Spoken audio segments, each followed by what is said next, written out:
Mususa wa Salakani ow'e Mayuge yalongoosebwa wabula ebyembi embeera gy'alimu kati mbi nnyo n'okusinga nga bwe yali nga tannalongoosebwa. Ono yali asabiddwa obukadde 9 okulongoosebwa mu ddwaliro ery'e Buluba wabula olw'okuba yali teziweza yalongoosebwako kitundu nga kati avunda.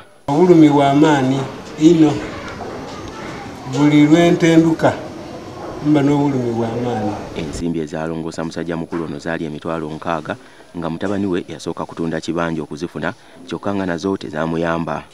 Emyaka kati giweze 2 bukyona alongoosebwa nga mu myaka gino gyonna Salakani ekiwundu abadde nga akibikkako kaveera okukweka ebyenda ebitambulira wabweru.